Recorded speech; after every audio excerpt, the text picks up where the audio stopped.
Greetings, Herbal Doc here. As a health enthusiast, you know the benefits of eating brown rice as opposed to eating white rice. The problem with brown rice is that it can take up to 45 minutes and sometimes even longer to cook.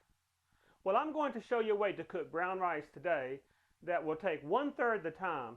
You will save not only time but energy as well. And the cooking method that I will show you will also help lock in some of the nutrients that you might otherwise lose when boiling your brown rice. So the first thing that I want to do is to introduce you to my favorite kitchen appliance. If you have been watching some of my other videos, you might think that my favorite appliance is my wok. Well, you are close, but actually my favorite kitchen appliance is my pressure cooker. If you have used a pressure cooker to cook brown rice before, you have probably run into the problem of the rice sticking to the bottom of the pan. The problem is that with a pressure cooker, you can't remove the lid during the cooking process so that you can stir the pot. You also can't monitor the amount of water so that you can add more if needed. I am going to show you a way to pressure cook perfect brown rice every time, and even if you don't add the exact right amount of water, your rice will never stick to the bottom. The key is to cook your rice in a stainless steel bowl like this one. Of course, it goes without saying, but I'll say it anyway. You must choose a stainless steel bowl that will fit inside your pressure cooker. I have several sizes that I use depending on how many people I'm going to feed. Today I think I'll use this bowl. This is a 1.5 quart size. It actually is a little bit big because I'm only cooking 1 cup of brown rice, but it's better too big than too small. Your rice will expand, of course, so you need a bigger bowl. It doesn't really have to be quite this big. The first thing I will do is I'll put the trivet that comes with the pressure cooker in the bottom of the pressure cooker, and then I'll add about 1 inch of water to the bottom of my pressure cooker. Okay, there I have about 1 inch of water in the bottom of my pressure cooker. The amount of water you have in here is not critical, just want enough so that it does not dry out. Okay, now what I'm going to do is I'm going to rinse my dried rice like I always do. And then I'm going to cover my rice with water, having the water about 1/2 inch higher than the rice. Okay, I've rinsed my rice and I've added water to my rice, and I have the water just about 1/2 inch above the rice. Again, the amount of water is not critical. I put the bowl inside the pressure cooker with the water in the pressure cooker, lock down the top, put my regulator on, and turn the heat on high. Okay, it's been about 8 minutes since we turned our heat on.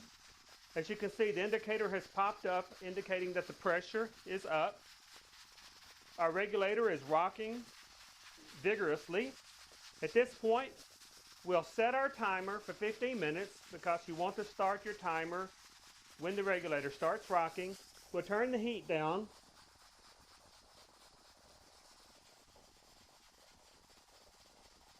Very low. I want the regulator to just gently rock. And in 15 minutes we'll turn it off, let the pressure fall down, and our rice will be done.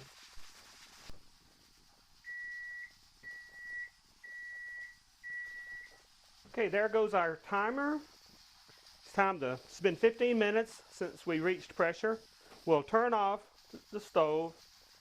We'll allow the pressure to drop on its own before we open it. This little indicator right here will drop down when the pressure is back to normal. Okay, it's been about 5 minutes and our indicator has fallen, showing us that the pressure is down. We'll move the regulator. You never want to remove the regulator until the pressure is down. We'll open up our pressure cooker. Carefully remove our rice. There, as you can see, my pressure cooker is clean. Basically, all I'll have to do is just rinse and wipe that out. There's my brown rice, cooked perfect every time. You always want to fluff your brown rice with a fork.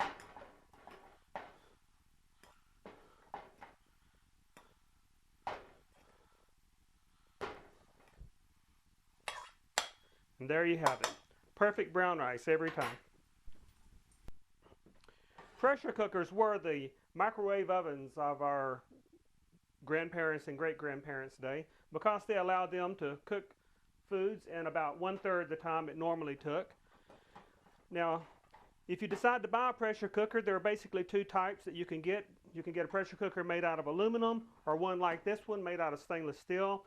The stainless steel ones will cost about $20 more than the aluminums, but I recommend you go ahead and invest in the stainless steel. Pressure cooker will last you a lifetime. Now, a stainless steel pressure cooker like this could cost you anywhere from $45 to $300 in the store.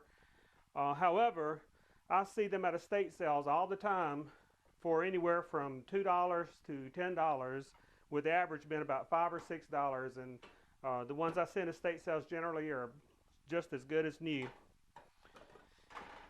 The things that you might have to replace from time to time is this gasket that goes in the lid. This could last anywhere from a couple of years to 10 years, depending on how often you use it. And also, sometimes you have to replace this little pop-out valve. This is a safety valve. What happens is, if your pressure cooker becomes clogged, rather than building up too much pressure and exploding, this little valve right here will pop out. So that's the worst thing that could happen, is this pops out to release the pressure. Of course, pressure cookers are also used for canning foods. That's the reason I got a tall one, because I can put jars in this one to can food. But actually, they also make larger pressure cookers, which are made for canning. This is my canning pressure cooker. Basically, it's the same thing as my smaller pressure cooker. This one is aluminum, but it's the same thing as my smaller pressure cooker, except for it is a lot larger. And as you can see, you can put quite a few glass jars in there. This is Herbal Doc reminding you, if you can't behave, be healthy.